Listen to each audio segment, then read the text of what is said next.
Coming up on Tech News Today, has Facebook solved mobile? Microsoft allows self-publishing to Xbox, and free Wi-Fi blankets New York City and San Francisco. All that and more coming up. Netcasts you love. From people you trust. This is Twit. Bandwidth for Tech News Today is provided by CashFly at CACHEFLY.com.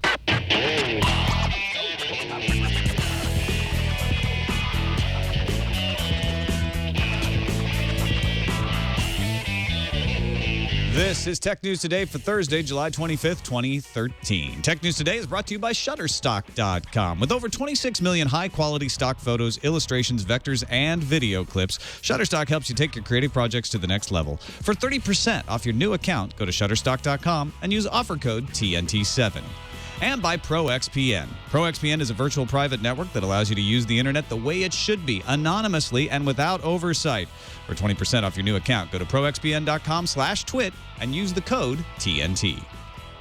Welcome to Tech News Today. I'm Tom Merritt. I'm Sarah Lane. I'm Aya Zakhtar. I'm Jason Howell. And this is the show where we try to keep you up to date on the most important stories in the tech world, put them in some context for you, starting every time with the News Fuse. Top 10 stories. Let's see how I did that. Smooth.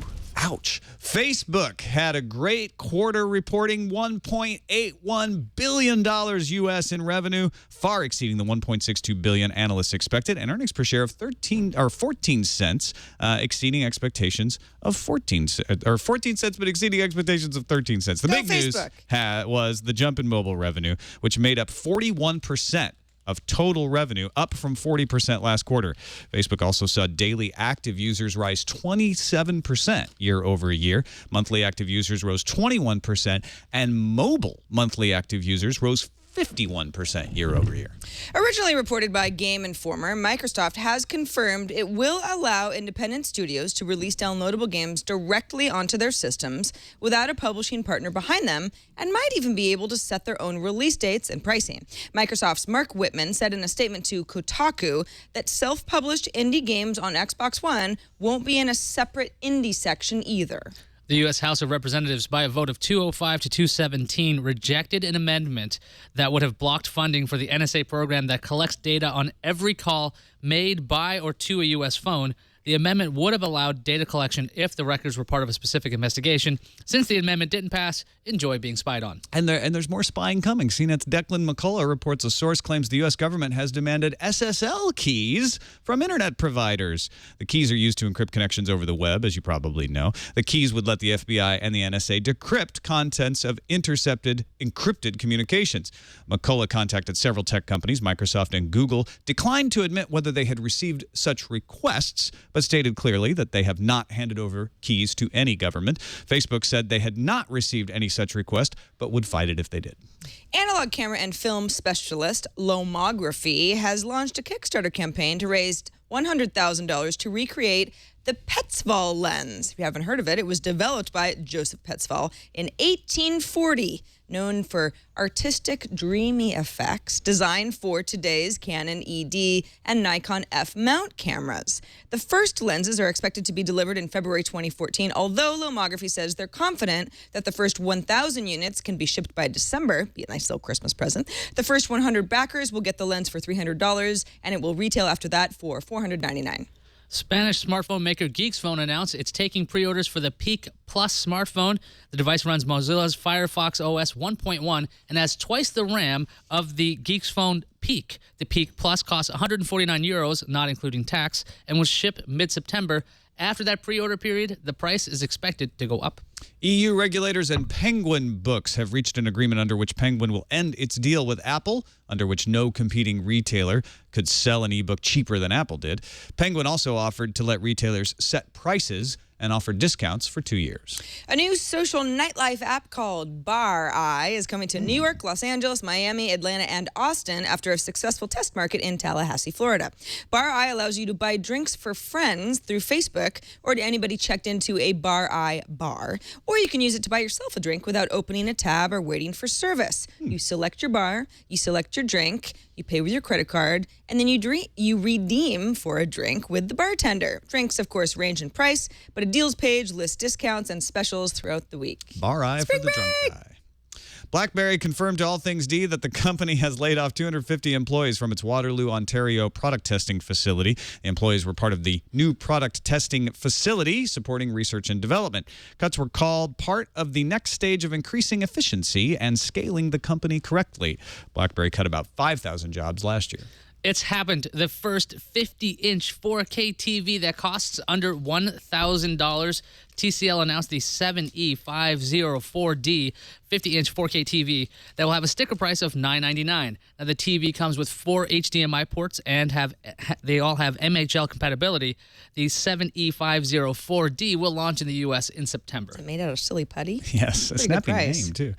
This episode of Tech News Today brought to you by Shutterstock.com. At Shutterstock.com, you will find, if you look, which you should, the perfect image or video for your next creative project. Whether it's for your website or you got a publication you're putting out, you got an advertisement, you're making a video, you're any type of project, you can choose from over 26 million high-quality stock photos, illustrations, vectors, and video clips. And you may be thinking like, Tom, you're a horrible photographer. Is it stuff that you... No, it's professional photographers and artists, folks. And in fact, Shutterstock reviews every image individually for content and quality before they add it to its library. But it doesn't slow them down. They're adding like 10,000 images a day. You can choose individual image packs or a monthly subscription for the best deal, and you can download any image in any size, whatever size you need, and pay only the one price. Shutterstock gives you the images you need to bring your creative projects to the next level. They have sophisticated search tools. It's kind of impressive. You can search by emotion or color palette, and then put them in a lightbox, share them with the folks you're working on the project with, help figure out, okay, these are the images we want, and then you download it and you just pay for the stuff you need. You try Shutterstock today. Sign up for a free account. You don't need to give them a credit card to try it out. Just start an account, begin using Shutterstock to help imagine what your next project could be like. Save some favorite images to a lightbox to review later. And once you decide to purchase, use offer code TNT7 and new accounts will receive 30% off any package. That's Shutterstock.com. And for 30% off new accounts, use that offer code TNT7. We thank Shutterstock for their support of Tech News Today. All right, finishing our hat trick of British guests this week. Very happy to have Ewan Rankin, editor of the British Tech Network. If you haven't seen the British Tech Network, you're missing out, folks. Go to BritishTechNetwork.com. You got some great shows over there, Ewan. I really enjoy what you guys do. Yeah, no, thanks a lot. We try hard. We've got a lot of people that are giving of their time free of charge and doing some fantastic stuff for us. Yeah, Ayaz is going to be on the big show. He is, yeah. Looks like he's coming to us from the surface of the sun today. Yeah, it got bright in North London there. It's hot here. I spent the last few days working, and I've got a proper cameraman's tan that stops at my elbow. Oh yeah, lovely. All right, well let's dive right in with a look at the Facebook earnings. We heard the numbers in the news fuse. CFO David Ebersman told All Things D, one of the things this quarter says to us is that news feed ads work. The stock market seems to agree. They gave the Facebook stock a nice bump this morning. It's not quite back to its IPO price, but it's getting closer. And it looks like Facebook that home. No, it's still. What did they call it? Taking a little longer to develop. Graph search, same thing. Instagram perking along. They're just going to let it keep doing its thing. They're not going to worry about monetizing it yet, but they're finally making some money off mobile, which was everybody's big question. Ewan, is mobile growth coming from Asia? I mean, when we look at the numbers, that seems to be where they're getting a lot of the active user growth. And is that just because Asia is open market, open for a lot of growth, or has Facebook finally cracked this, do you think? I mean, I think mobile generally has probably increased. I know looking at my own peer group and my wife's peer group, they've gone to using a lot more on the phone now. Spread of Android's massively helped that.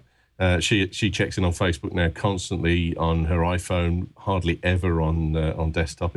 So there's a movement of general users across from that, and the whole of the Asian continents are just massive growth areas for all social networks at the moment. It's also interesting. I notice sometimes, not all the time, but if there's people in an Instagram picture that I take, I'll cross-post that to Facebook, and I'll find that a lot of my friends who are my Instagram friends end up liking it on Facebook, because you can tell the difference, and it goes into a nice little Instagram folder in my Facebook photos, and I can see Facebook sort of saying Instagram is... It's a cool network. It's where a lot of young kids use as their primary social network, but it's working well and without actually doing too much to integrate it into Facebook, it might happen organically, especially if people are accessing Facebook more and more via mobile.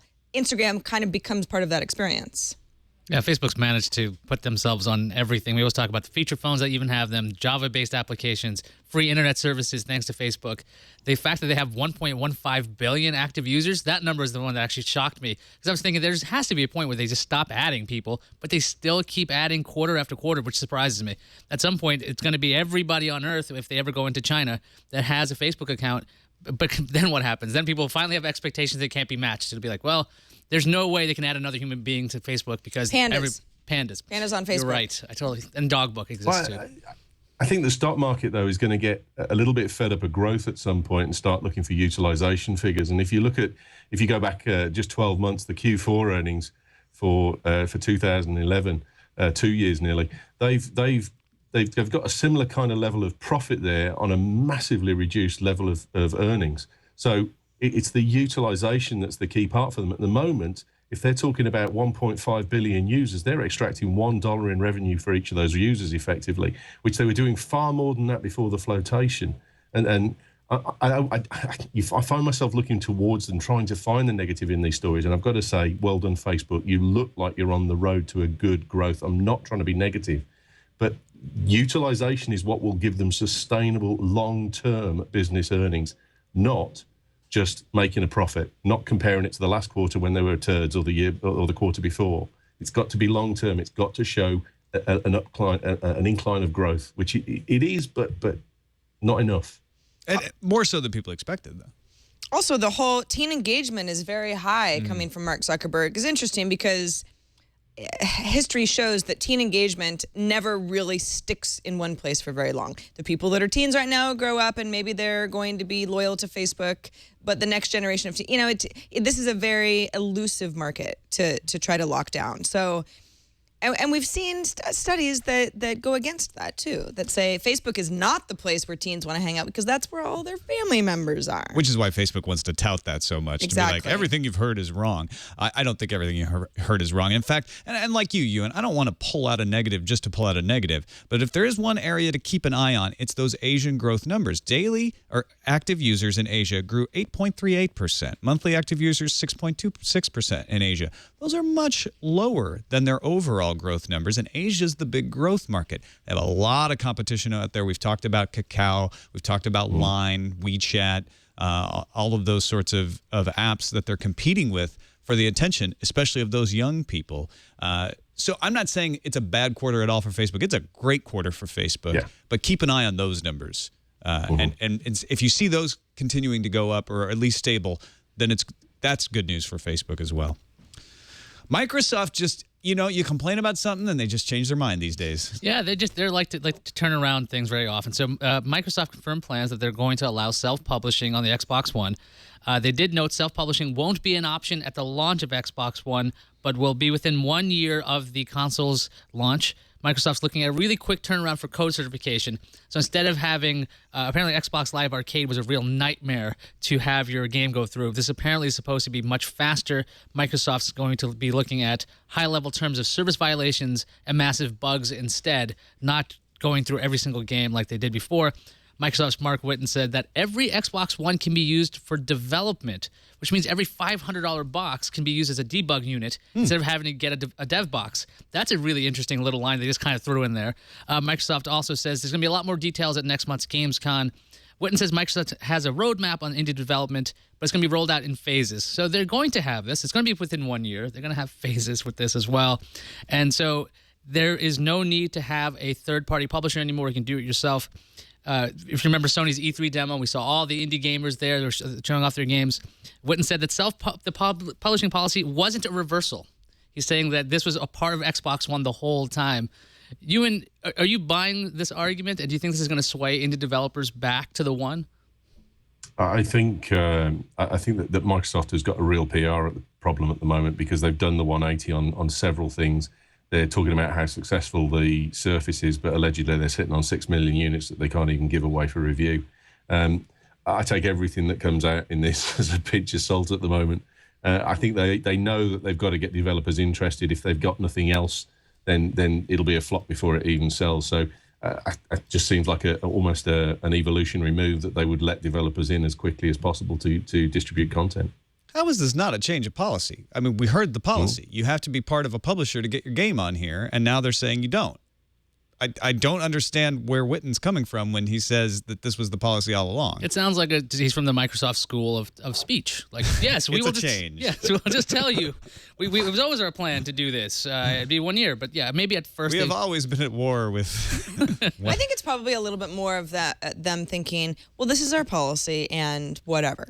And then they get a lot of backlash and outcry from people saying, but that doesn't make any sense. You're just keeping out potentially really great games. And so they say, yeah, no, we didn't really want to keep out great games. We never wanted to do was that. never our policy. Yeah, we're not bad people. So now it's just going to be easier for an independent publisher to be part of a platform. Isn't the damage done already? Microsoft saying this stuff originally, saying they were going to be like this ghetto of indie games. They didn't want to have lousy systems like the PlayStation 3 would have, or PlayStation 4 would have all of these things that who knows would be there. But Microsoft would have quality games. Now they're like, oh, yeah, we'll have indie games, and you can do it yourself, and you can use every Xbox One as a dev box. That one, to me, I still think Do you think is if you're a huge. game developer, you think it's too late?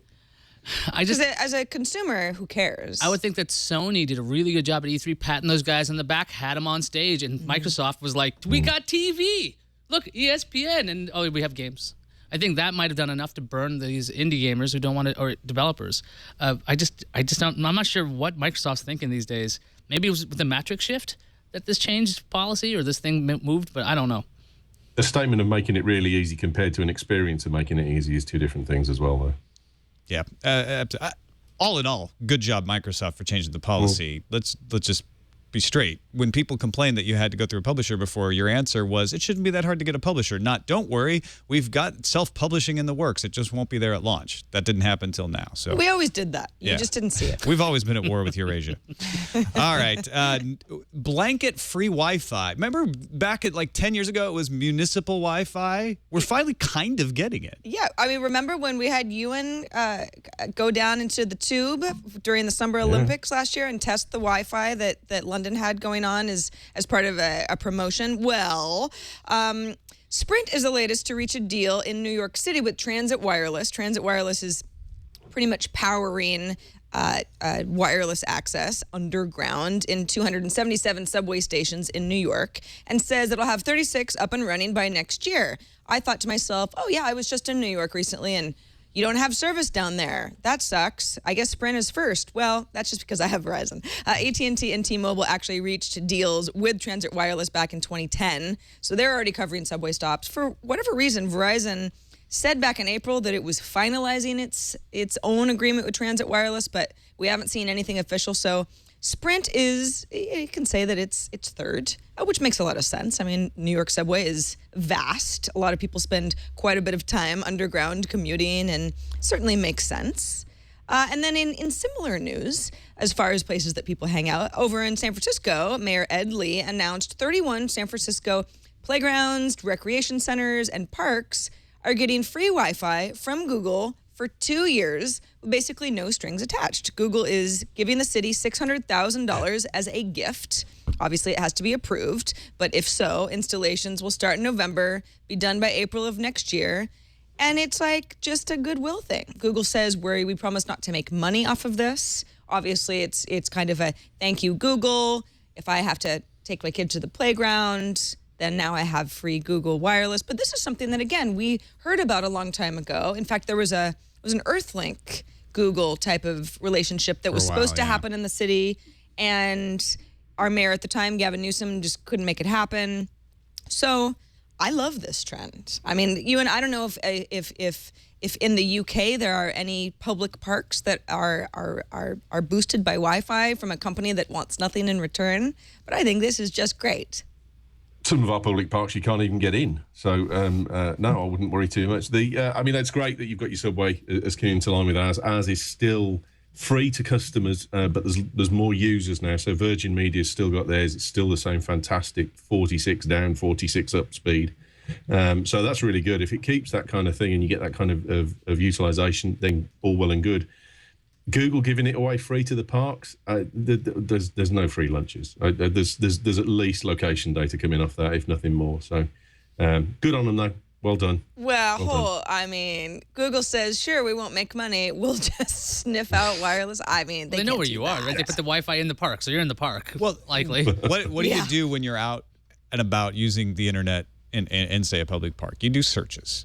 That's what Google gets out of this. They don't have to do any sniffing or anything. Google has said this outright. We want more people to use the internet. This is why they're doing Google Fiber, because when they use the internet more, they use Google more, and we sell more ads. It's not like they're going to. That's the thing. Google's 61% of North American traffic at the minute. It wasn't 61, I don't think. It was 25. It's I think it was high. 25% overall of North American traffic. Yeah, it's huge. Most of that's YouTube videos of cats. Yeah. In HD and 4K, probably. The New York subway system, I always love those stories because I used to remember when I go to the subway, everyone's crowded by the entrance because that's the only place you get signal. Now more and more people would be able to be in the actual tunnels instead of being blocking the entrance. It's only all the financial guys, all the suits with their Verizon phones will be huddled around the entrance. Yeah, the BlackBerries just right there. It's like, get out of the way. I'm trying to get by. BlackBerries. Aw, they're so cute. Let's take a quick break and thank our other sponsor for today's show, ProXpn. Saved my bacon. I do a lot of traveling. I'm traveling right now, headed up to Petaluma, and when I'm in the hotel using the Wi-Fi, it's great. Nice hotel, nice free Wi-Fi, but I know that anybody on that Wi-Fi network can see my packets, can see what I'm doing, and there's lots of ways to spy on my passwords and all. I don't want any of that. So I use a VPN, a virtual private network, and the one I was using this morning was ProXpn. And you know what's great about ProXpn? They have multiple servers, right? So when I logged on this morning, I was like, wow, this connection seems a little slow. I wonder if it's just the Wi-Fi. So I switched servers. ProXpn, it's easy. It's a little drop-down menu. Switch to a different server location. Boom. Connection improved instantly. ProXpn is secure. It's an encrypted tunnel. All your online data passes back and forth without prying eyes being able to see it. Complete 512-bit encryption tunnel. You can bypass filtering, blocked websites, geographical restrictions, and most importantly, keep the people you don't want, the big brother in the middle attack, somebody in the chat room said earlier, I think it was Ken from Chicago, from spying on you. World-class customer support, and even Steve Gibson from Security Now gave it a great review. So go to proxpn.com/twit for more information and to sign up. ProXpn premium accounts are normally $9.95 a month or $74.95 for an entire year. We got a special offer, though. Use the code TNT and receive 20% off for the lifetime of your account. That's less than $5 a month on the yearly plan. If you're not satisfied, you can cancel within 7 days for a full refund. But try it out. Go to proxpn.com/twit and sign up with the code TNT. We thank ProXpn for their support of Tech News Today and for protecting my surfing this morning when I was preparing for the show.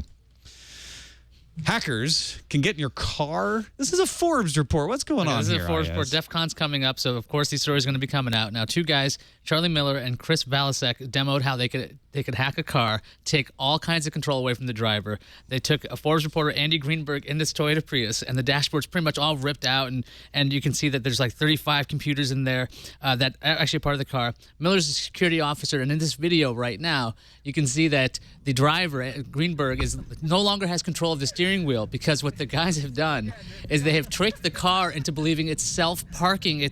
So that way it'll just move the wheel for you. So if you let go of the wheel entirely, it would actually do 2 complete revolutions and try to park. But the driver doesn't know what's going on because the two guys in the back are not alerting Greenberg what's going on at all. Dashboard readouts were changeable. They could do braking rapidly. They could decide to honk the horn to be annoying. Lots of different things that they could do with this car. Now, Miller and Valasek received an $80,000 grant from DARPA to find security vulnerabilities in cars. And they're going to release all their findings at DEF CON next month. And Toyota's safety manager, John Hansen, heard about this, and he's like, the company's focus is to prevent hacking from remote wireless devices outside the vehicle because these hacks by Miller and Valasek suppose that you're in the vehicle. You have access to that.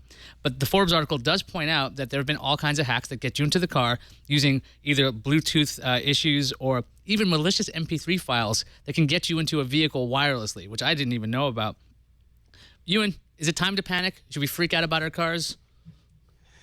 Do you know what? This is the kind of story I was just thinking while reading this. This is the kind of stuff that scares the hell out of my parents, and it shouldn't scare the hell out of me because I'm getting old now, and it scares the hell out of me. I mean, there's got to be specific circumstances in which this is going to work, admittedly, but the fact that you can even do that and you could take something that's supposedly, you know, a kinetic device like a car and make it behave at will is not a good thing. Look, I think the lesson here from this story is if two people with a MacBook Pro approach you and want to plug in to the port down by your parking brake, don't let them. Yeah, and sit in your back seat. Yeah, we're just going to sit back here and mess with you. And you get a ride. Don't let them in. They were able to control the vehicle from the laptop that wasn't physically connected. I believe one of the guys was walking next to the Prius with his laptop, and then he walked into it as it was moving because he was controlling it. And they seem to have more control than just when they're physically jacked in. Yeah, and I joke, but I get the fact that even though they may not be doing it exactly the way theoretically it could be done wirelessly, which is the real dangerous. That's what should scare you, is that somebody could be driving next to you and possibly do this. They're not demonstrating that, but they're demonstrating that if they can bridge that gap, this is what they could do. This is what access to the car is. This is a common tactic. I both love and hate these stories. I love them because they're saying, hey, car manufacturers, you need to secure your wireless networks because this is a theoretical possibility. I hate them because then the headline writers go, hackers can wreck your car while you're driving. It's something to be aware of, as more and more of anything that you can do on board is based on a computer, and we can beam things from a variety of devices into our cars to make them, I don't know, read our tweets and be more awesome in general and help us get through driving more easily. This is just, again, this is the sort of thing that you have to be aware of, that it can be used for good, but it could possibly be used to do something extremely unsafe. Yeah, some of these newer cars have things like OnStar, and they can be controlled via like a control center where you can unlock doors and things. It's just, how can you get access to that kind of mechanical stuff? It does have a little bit of terrifying nature, but it's just interesting. I just like this as a nerd. Like, oh, you can do this? I forgot there's 35. Certain appeal to that. There's 35 computers in that Prius, that these little machines that you can just change at will. I don't know why you'd want the dashboard to be wrong, but it's really intriguing to see that. Well, if DARPA was involved in the funding, the end goal wasn't a YouTube video. The U.S. has done some crazy stuff with their funding, so I wouldn't put it past them. But hopefully, no, it really is. It's seriously to raise awareness, because there are some car manufacturers that have some incredibly insecure wireless connections that they're putting in these cars, and that's irresponsible. So I'm glad this is raising awareness of that. It would be kind of cool to control while you're driving a car, control another car, kind of slave it to you so you can drive two cars at once. Kind of like towing without the actual tow. Yeah. Just tethering. Actually, that's a perfectly practical reason for it, now that I think about it. Well, if you're worried about this, maybe you can get some help from Google's new Helpouts program. Yeah, how to keep people from hacking your car. TechCrunch actually has a source that says Google is working on a new platform called Helpouts, at least that's what it apparently is called internally, that's using cloud services to power live real-time commerce. My first reaction was like, what are we talking about? Like home shopping network via Google or something? It's a little bit more of individuals or businesses being able to buy and sell services to each other via live video using something like the Hangouts platform that already exists. So a seller could make a profile, then there's kind of a reputation management built in, kind of like how it's on eBay. And then as a buyer, you would search and discover based on what you're interested in. So health consultations, for example, fitness classes, appliance repair support, cooking lessons, yoga stuff. Google apparently has partnered with a variety of companies you might have heard of: One Medical Group, Sears, Weight Watchers, a variety of fitness teachers. And the idea is to offer both free and paid services to consumers via these Helpouts. Of course, you could pay with Google Wallet if it was a paid for type of a class. So the interesting thing is, this is not something that I've never heard of before. There are a lot of startups in this space. Skillshare actually comes to mind as a service that links up people who are experts with people who are interested in taking these sorts of classes. I guess I think, all right, well, this is kind of an answer to Amazon, right? Amazon, as much as Google would like to be a place that you search for products, I think most people equate Amazon with the place to buy products. Could Google be the place to go for services and more of a knowledge base? Ewan, what do you think? Do you think this is a good idea? I think this is the thorn in Google's side. I think they've got, whenever you have a product, you want it to become synonymous. The term becomes synonymous with that activity. Jacuzzi is about bubbling spas, not Roy Jacuzzi. And Google is synonymous with search. And I think they've never actually got that ability to look for revenue from a direct sale in the same way as Amazon have. And I think it really pains them. And they keep coming out with these ways of trying to get into your living room, get into your smartphone, get into your iPad, to try and get that direct end sale, and it always seems to fall flat on its face. It never seems to really work, and I think this is probably another one of those where the search engine element of this dovetails really quite nicely, but when it comes to pressing the trigger on the buy, that's what it's trying to overcome, perhaps, but I don't know that it will. Yeah, I mean, when we're at the internet, when we're sitting down at our internet, and we want to get help, we want to get it for free, right? That's what we're used to. You do a search, right? You go to a forum, you ask a question, you don't pay for it, and then also I don't know, maybe it's just me and my personal misanthropy, but I don't really want to have to talk to somebody. I want to get the answer quickly without having to watch anything or say hello or negotiate any of that. Now, there are occasions when that's not true. When you want like a fitness class, okay, I get that. But wouldn't I rather go to a fitness class in person than to do it at home? I guess maybe it's more. But you'd start with a Google search, wouldn't you? Yeah, and I'd find a local. Google want the percentage of the end sale, and that's what they're never going to get. But you could be trained by like the best trainer on the planet instead of like the local person who's just in town. Maybe I guess that would be the hook. Yeah, I'm sure. thinking this Okay, could be pretty huge for Google Plus in general. So like if businesses were on Google Plus and they say, hey, if you want to have customer support, you can just click this button. As long as it's not always pay. If there's like a freemium model where you can get a couple of help sessions for free. I'm just thinking the way I use Twitter sometimes, I will have an issue with my internet or something. I'll have an issue with something else. You can go on Twitter and basically ask Comcast something, and they will actually answer you as opposed to be on hold on the phone all the time. If Google could actually leverage that, so users of Google Plus think to use Google Plus to go to the business site and then hang out for a help out to find out what's going on with this connection or what's going on with whatever service you're using, I think that could be really big for their giant plan of plusification of all things. Could be a nice educational milieu as well. Yeah, I love the Personalized idea of instruction. this. I've actually experimented here and there, especially with fitness classes. Yeah? Not stuff that's live necessarily, but stuff that it's sort of a subscription based where you watch a video that was recorded sometime in the not too distant past, and it's really cool. I wonder how much these smaller companies are shaking in their boots, because once Google gets on board with this, the huge Google marketing machine, I mean, how could you possibly compete unless somehow a smaller company had great relationships with experts that, for whatever reason, just decided they'd never jump ship? Maybe customer service, too. Instead of you paying, the company pays Google to enable the help out, and they have their own channel. So when you call customer service, you're not on hold pressing 2. You actually connected directly to somebody you talk to. You could stare at them and go, I know you're reading the script. Stop reading the script. Look over here.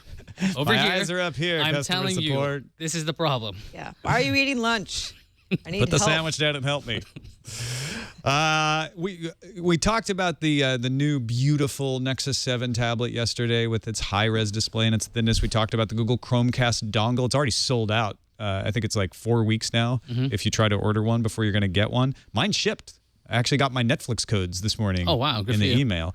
But a lot of people said, okay, this is the death of Google TV, right? Google's focus. Larry Page is trying to drill down these days. Well, Sundar Pichai told All Things D, Google TV is not going anywhere. It's a full-fledged Android for TV.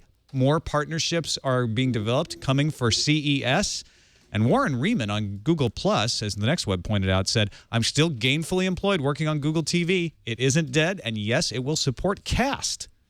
And Pichai said, Chromecast can't do gaming. It's too much latency, but Google TV can. And so he's pointing you, say, Google TV is going to do all the things Chromecast can, but better. It seems like Chromecast is their way of popularizing internet television. That's what Pichai is saying. And then hopefully they hope they can transition you to the Google TV. Ewan, can Chromecast work as a gateway drug for Google TV, or is Google just going to end up killing Google TV in a year? Yeah, I mean, that's always the fear with all of the other Google services that come out. Again, not wishing to be overly negative, because applause to them massively for the fact that they do so many things for us and give them away free of charge in a lot of cases. But I just feel that they just don't get the traction with it. And I think with this one, it sounds really, really nice, but I can't see them getting the traction. And I agree with you. In a year's time, there may be no Google TV. I don't see Google TV going away. Just as Chrome and Chrome OS and Android continue to coexist, even though it's baffling sometimes why that's true, it just continues to happen. And I could see Google trying to get both ones, as long as you have that Cast, because I think the official protocol is Google Cast, and that works on Chromecast and the Google TV. If that becomes a standard, and that's in smart televisions and it's in everything else, that means that Google TV isn't what we originally thought it was going to be, this big search for everything. We can find everything. You can do search of limited things. But what you really want to do is take your device and send video over. I think Google TV is going to be, it won't be the forefront, but this Google Cast thing and Chromecast probably be huge. I was talking to Jason yesterday how it could have killed Google TV if they had an HDMI pass-through on the Chromecast. Like, that would have been the exact same thing. But this, since it takes up one HDMI port and that's your dedicated viewing experience, it's not quite killing Google TV yet. I think the Google TV thing, sorry, Ewan, is, it's like, it's almost as if Google has shelved it a little bit. Yeah, Google TV was supposed to be this big deal, and it's kind of like we're all still sitting around saying, is it good enough? Why don't more people want to use it? Chromecast comes along and it's like, oh, awesome, content that already exists. I watch it on my TV. Everybody likes that idea. And $35, I'm in. Exactly. And I don't think Google cares that much as long as we start making Google synonymous with watching of content. So yeah, the Google TV thing, as Chromecast takes off, and I think it will because it makes a lot of sense, it'll just, the two of them will start to become one larger product in the minds of people, especially people who, you know, aren't necessarily all that familiar with AirPlay. Yes, I showed my mom AirPlay for the first time last night. She was like, wow, that's amazing. You could do that? Yeah. And there are a lot of, you know, Chromecast is going to delight people in the exact same way the first time they try it, and it works out really well. So that, once you have people saying, yeah, I use Google, Google helps me watch lots of content on a variety of devices, then you figure out how Google TV can give them something extra. Yeah, not to mention Google TV kind of feels right now like it's firmly in that experimental phase, even though it's a couple of years old. Like, they're kind of keeping it in their back pocket. They want to make the deals because they know Apple's working on making the deals for their own stuff too. They want to be able to do that. I don't think Google TV is going away anytime soon. If all of that fails in a couple of years and Chromecast becomes this big behemoth that overshadows it entirely, maybe then. But right now, definitely not. Yeah, I think Sarah's point. Yeah, go ahead, Ewan. I was going to say, I think Sarah's point there is exactly right in the fact that it doesn't seem to matter, though, whether what Google does makes sense or not. It's whether they get the penetration into the market and the traction. Exactly. And buying a piece of hardware for something from Google is an alien concept to 95% of the people that have heard of Google. It's, you know, us 5%, 2% that are in the tech verse just that don't mind that. But the general public don't get the idea of buying something to access something from Google. It's just not. They don't comprehend that. Yeah, and it would not make sense for Google to kill the Google TV project right now, because Chromecast, even if you go to the retail shelves and you buy the thing because you just find out what it is and how cheap it is your entry point. If Google TV is ever going to succeed, this is how it succeeds. People get to know, oh, Google does this, and they come out with a better Google TV. My guess is right now Google is holding off on killing Google TV, saying, look, let's do Chromecast, let's get it out there, and let's make one last push for Google TV. This is our way to win, because where they win is when they get the bigger box with more stuff in your living room. Although there's an argument to be made that Chromecast as a dongle could just do that in the future. If you did make it a little bigger, add an HDMI pass through, have a beefier version for $70. So then someone you give it its own little set-top box, you know, have the it's stuff. just a really big stick hanging. Yeah, I mean, and then you get a Google TV with Chromecast built into it, and then you've got the best of all worlds with the gaming and all that other stuff. You have to give it more than 256K. Well, yes, exactly. That's why the Google TV box. That's why you need Google TV. Exactly. Come full circle. All right, let's go to the randomizer. Chipotle faked a Twitter hack, according to Mashable. Yesterday, I guess it was, Chipotle was celebrating their 20th anniversary with a 20-day-long treasure hunt called Adventurito. And suddenly a bunch of Twitter posts came up. They were talking about this on This Week in Google. They were hilarious. It seemed like somebody was accidentally typing in their password, didn't realize they were using a couple days ago, right? Yeah. Well, Yeah. Mashable had the story yesterday. This was yesterday. It probably was a couple days ago that it happened, right? Yeah. Anyway, Chipotle came out and said, "Oh yeah, we did that on purpose. We thought that it really fit well within the context of our 20th anniversary promotion, where we were putting clues in all sorts of things. We had clues pop up in a lot of places, and thought that incorporating something into our social media presence would fit well into that promotion." Well, I don't want to toot my own horn or anything, but when this was all coming down live, I think it was like Monday or Tuesday, I did tweet, I call BS on this whole thing because it's just too perfect. You can go back and look and see that I did, in fact, say that, because these things have really become stupid. I mean, really, this is some sort of treasure hunt type of a thing. it's just a way to get people to be like, somebody's off the rails at Chipotle. They've got an intern running the show. It's like I'm sure there are people who really don't understand Twitter, but nobody is that clueless. 4,000 followers the day of the hack. There you go. Proof. Hack. Although There I'll you block go. that Sorry word up. about my I thought you said you were trying not to toot emphasis. your own horn. 21st of July. This sounds like tooting to me. There's pics. It must have happened. I call bull cursor. bulls. That's why I do a social Do you even media have Chipotle show. in the UK? Is that just a US No. thing? Nothing at all. Yeah. You have Cool. burritos though, so you can sort of understand. You understand the concept We of get them Mexican vicariously, food. and I'm not sure they're the real thing. No, you get fake burritos. Fake Twitter hack. Perfect. Goes along with There we fake go. burritos. Yeah, I smell I was with a friend market last night who opportunity. works in security, and he was telling me that just as a proof of concept in their office that afternoon, they faked up a DNS server and a Wi-Fi for a Netgear open router that wasn't open. It was theirs, and they just left it open, see who would try and get on it. And they had they created a fake Facebook page, and the people were logging in to try and get in, even though it wasn't HTTPS, and they were just giving them password after password after password after password after password. Wow. And people are stupid. There are some. They deleted it all. There was no wrongdoing or anything. But It's like, isn't that the lamest so thing easy. in the world? It's like, yeah, we just made that up. It's lame, but it worked. It's That's lame, but that's it the worked. even lamer thing. I don't know. I need you Or- to suffer Chipotle. Or was it somehow not for being so intentional? lame. And then they spun it as being intentional. Conspiracy They're theory. faking I the see. Right? Thinking? They're like, oh, well, how do we make this not seem like we have absolutely no idea what we're doing? All right. Well, we can be sure that things are happening on the calendar and they're true, right, Sarah? That's right. And I hope that you have a cake ordered because tomorrow, Friday, July 26th, is Sysadmin Day. And that's a day that people should be celebrated for doing things like administering your network. If you access For the internet, systems. which you probably are if you're watching this, you need to appreciate your system. Yeah. Give somebody a pie. If you were a sysadmin, Yeah. you'd prefer that. Heck yeah. Ask them what they want and then give it to them. Want a pie? Even if it's They're a money. sysadmin. They probably want an email. That's Right? the last thing they want. Yeah. File a ticket with them saying thank you. P1. What pie do you want? Send your sysadmin an email and tell them how much you Actually, file a appreciate bug them. asking them what pie they want. They might appreciate that. They might like that. Yeah. Also, the Nokia Lumia 1020 is launching on AT&T this Friday, the 26th as well. Let's see what's incoming. Incoming message. It's a message from Alan. He says, hi, like you guys, I'm excited about the Chromecast. I waited until the end of the day to order, so mine won't be arriving for 3 to 4 weeks. The SDK is nice, but Google says it needs to approve any app that wants to use the Cast API. On the other hand, I was thinking of a couple of neat possibilities. With respect to crappy hotel Wi-Fi, you could tether Chromecast to your fast LTE connection on your phone, assuming you could afford the bandwidth.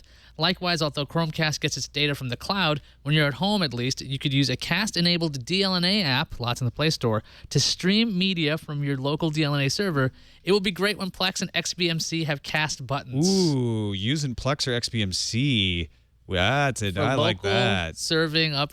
I love that. Thank you, Yeah, Alan, for nifty, that. Alan.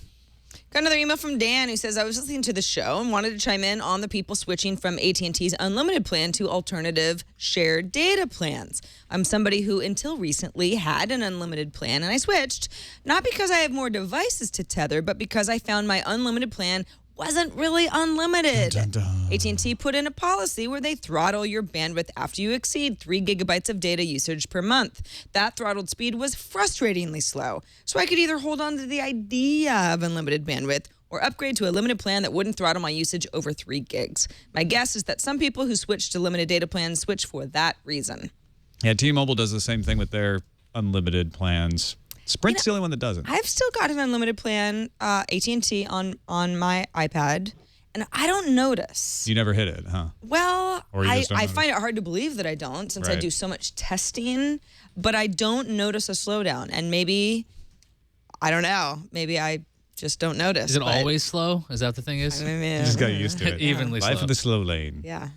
I complain a lot about slow internet, so There who you go. knows? Maybe it's just all, It all seems- being throttled and it's not in my head. All right, well, that is it for our show today. Ewan Rankin, thank you so much for joining us from Always a London. Tell folks what's going on at the British Tech Network at BritishTechNetwork.com. British Tech Network, we've got a pile of shows. Some of them about tech, some of them aren't. Very few of them take themselves seriously. We have loads of fun each week podcasting about all kinds of things. We've got a comic show on at the moment, which a guy called Andrew Stevens is doing. He used to pen the Mutant Hero Turtles. And we've also got Carlos Isqueira coming on that show in a couple of weeks, the man who started off Dread. So that'd be well worth listening to. Good and we've got a stuff. ton of other shows that are just loads of fun. Go check it out, BritishTechNetwork.com. It's a good time. Thank you, Ewan. Pleasure. And don't forget about our subreddit, technewstoday.reddit.com, where you can suggest stories for the show. You can vote on other people's suggestions. You can vote on your own suggestions, make comments. We look at it every day when we come up with the lineup for the show. Go there. We are always available at twit.tv/TNT. You can also give us a call. We may not pick up. You can leave a message, 260-TNT-SHOW, and send us an email, tnt@twit.tv. We will be back tomorrow with more tech news than you could possibly imagine. Or maybe Shake a stick at Yeah, it. shake a same stick amount. at it. Don't shake sticks at it. You might put your eye out. We'll see you then. It's just news.